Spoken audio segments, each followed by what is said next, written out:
क्या माजरा अल्लाह जानता है। उसके बाद अल्लाह के नबी सल्लल्लाहु अलैहि वसल्लम को मालूम हुआ कि कुफ्फार की तरफ से मालूम हुआ कि कुफ्फार हम लोगों को उम्रा करने के लिए रोक रहे हैं। तो उसके बाद अल्लाह के नबी सल्लल्लाहु अलैहि वसल्लम ने हज़रत उस्मान को अपना एक रहबर बनाया और अपना एक सफ़ीर बनाया, बनाकर कहा कि उस्मान तुम्हारे वहाँ ख़ानदान वाले हैं, तुम जाकर उनसे मुआहदा करो और जाकर कहो कि हम उम्रा करने के लिए आ रहे हैं, हमारे आने को वो इजाज़त दे हमको। हम लड़ाई करने के लिए नहीं आए, हम झगड़ा करने के लिए नहीं, हमारे हाथ में न तलवारें हैं, कुछ भी नहीं है। हम आ रहे हैं उम्रा करने के लिए, एहराम बांधे हुए हैं। जो उम्रे की हालत में, जो एहराम की हालत में होता है, वो लड़ने के लिए नहीं आता है।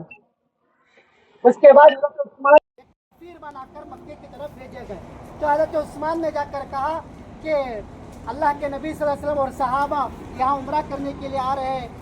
आप इजाज़त दें। तो उस वक्त हज़रत उस्मान गनी की इन बातों को सुनकर उन्होंने गिरफ्तार कर लिया हज़रत उस्मान गनी को, और एक पूरे मक्के में हलचल मचा दी कि हमने नऊज़ बिल्लाह उस्मान को कत्ल कर दिया। तो अल्लाह के नबी सल्लल्लाहु अलैहि वसल्लम को बात मालूम हुई कि उस्मान को कत्ल कर दिए, तो अल्लाह के नबी सल्लल्लाहु अलैहि वसल्लम गुस्सा हो गए और सहाबा भी गुस्सा हो गए। और उस ज़माने में जिसे सफ़ीर बनाकर भेजते थे, जिसे रहबर बनाकर भेजते थे, उसे कत्ल करना बहुत बड़ा जुर्म समझा जाता था,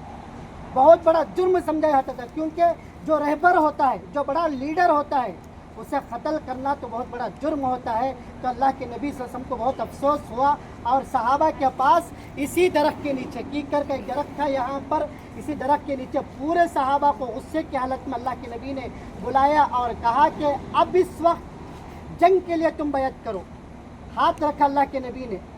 और जंग के लिए बैत की अल्लाह के नबी ने। सहाबा सोचने लगे कि या रसूल अल्लाह, अब तक आपने नमाजों की बैत की हमारे पास, अब तक आप अखलाक की बैत की हमारे पास, अब तक आपने सच बोलने की बैत की हमारे पास, और अब तक आपने सदाकत व अमानत की बैत की, लेकिन आज से आप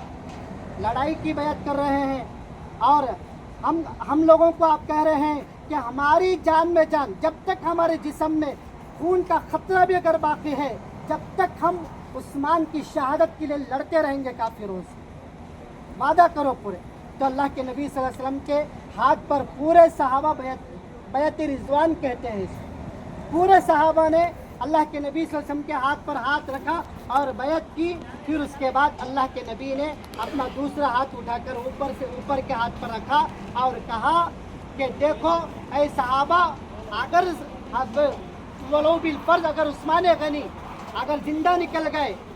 तो मैं हज़रत उस्मान का हाथ अपना हाथ पर रखता हूँ और उस्मान का भी बैत करता हूँ कि हम उस्मान का उस वक्त तक बदला लेंगे जब तक पूरे मक्के में काफिर ख़त्म ना हो जाए,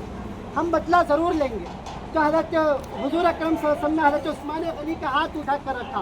रखने